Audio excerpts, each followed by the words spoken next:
Μωρό μου, έχω μεγάλες κάβλες. Η γυναίκα μου είπε πως είσαι απροπόνητος. Γι' αυτό και φρόντισε να φέρω μαζί μου ένα μεγάλο αγκούρι και πολλές κρέμες. Έλα, πάμε μέσα. Κατέβασε γρήγορα τα παντελόνια σου. Ετοιμάσου να δεχτείς τα 36 εκατοστά μου. Oh, yeah, right in your throat. Το πανtalone. Σε λίγο θα έρθει ο Άχμεντ, ο πεοδαμαστής, που του αρέσει να καρφώνει. Δεν διστάζει να προκαλέσει πόνο και φωνάζει όταν σκοράρει. Κάντε άκρη να περάσει, πουτσα μου. Πες του Χάρη ότι έχω να γαμίσω 2 μήνες και έχω πεθάνει στην κάβλα. Θα του το πω. Αλλά με τρόπο, γιατί θα τρομάξει.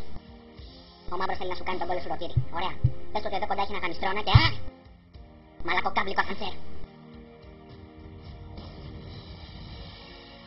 Τον γάμισες καλά. Του έκανα τον κόλλο Κόσοβο. Χάρη, πριν μπεις μέσα, θα ήθελα να σου ανακοινώσω ότι η τσόντα στην οποία συμφώνησες να πρωταγωνιστήσεις ακυρώθηκε. Το Υπουργείο Πορνείας που θα τη χρηματοδοτούσε έκρινε το συμπρωταγωνιστή σου Μούνι σεξουαλικά ανίκανο και πιστεύει πως η ταινία θα αποτύχει πρακτικά στο πόρνο της. Τώρα κάτσε να σου εξηγήσω γιατί βρισκόμαστε εδώ. Έχεις κατηγορηθεί από το Υπουργείο για παράνομη ερωτική επαφή με όλα τα αρσενικά όντα, ζώα και ανθρώπους στο Hogwarts. Λοιπόν, Τραβελή, όπως βλέπεις είναι δύσκολα τα πράγματα. Ελπίζω να τη βγάλεις καθαρή. Άντε, σταματά να ψαλαμενίζεις και τράβα μέσα. Παπάρικα Πότερ του Γιάννη και του Μιχάλη. Κατηγορείσαι για παράνομο προστικό σεξ με καθηγητές σου για αρσενικά ζώα, ενώ φοιτούσες πέρυσι στο πρότυπο σχολείο μαγείας Hogwarts. Αν κριθείς ένοχος, θα τιμωρηθείς με 30 ετή φυλάκιση σε φυλακές Θηλαίων. Με 2 λόγια, δεν θα ξαναπάς πούτσο για 30 χρόνια. Τι γίνεται, ποιος πούστης τολμάει να με διακόψει? Ήρθε ο γκόμενός μου να με σώσει. Εγώ είμαι ο πούστης που τολμάει. Καρβέλας Ντάμπλντορ, του Σπύρου και του Γιώργου. Καρβέλα, τι όνομα είναι αυτό? Γέλα παλιό πούστη. Αν όμως βάλω το καβλορά πάνω μου, στην τρυφερή κολότρυπά σου, θα σου πω εγώ. Μπορεί να έχω περίοδο, αλλά δεν φοβάμαι να σε ξεπετάξω μπροστά σε όλους. Δεν ξέρω αν το έχεις καταλάβει ή όχι, αλλά βρίσκεσαι σε δικαστήριο και όχι σε πορνείο. Αν ξαναπείς βρωμόλογα, θα πάρω φόρα με τη βούτσα μου και θα στοχεύσω την ξεσκισμένη κολοτρυπίδα του Παπάρικα Πότερ. Θα του τον χώσω τόσο μέσα που θα είναι σαν να ξαναβλέπει την ταινία Σεξολοθρευτίστρια η ημέρα της πίσης. Λοιπόν, καρδιόλιδες, για να μπούμε λίγο στο θέμα. Παπάρι, που ήσουν το βράδυ της 23ης Σεπτεμβρίου, έκανα τρίο με το γιο σου και τον πατέρα σου. Νεαρέ Βίτορα, πρόσεχε τα λόγια σου, αλλιώς θα αρχίζω να ξεσκίζω κολάρες. Τι να ξεσκίσεις εσύ ρε με το τυρογαριδάκι που κουβαλάς? Φίνες παιδιά, φίνες είναι, μην τον ακούτε. Από τον πολύ πούτσο δεν ξέρει τι λέει. Αφού με έχει γαμίσει, πώς δεν ξέρω? Τι,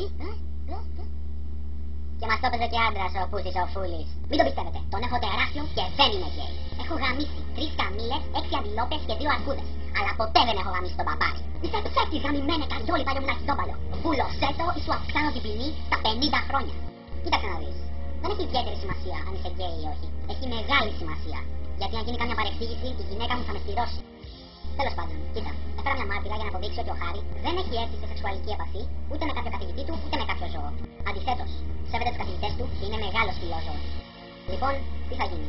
Έχεις να κάνει κρυό κολοκαριόλι? Όποιος θεωρεί ένοχο τον Παπάρι να σηκώσει το χέρι. Ένοχος ο Πεορούφης, ένοχος.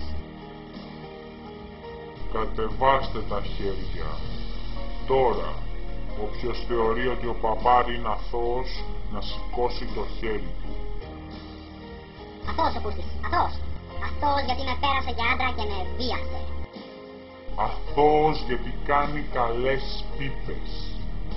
Υποσημείωση. Έχω αλλάξει φύλλο, αλλά την πούτσα την κράτησα. Αθώος ο ένοχος κατηγορούμενος. Μπράβο μαλάκες, είστε όλοι ηλίθιοι. Μωρό μου μέσωσες. Τι? Μανοή? Μήπως να πατάει?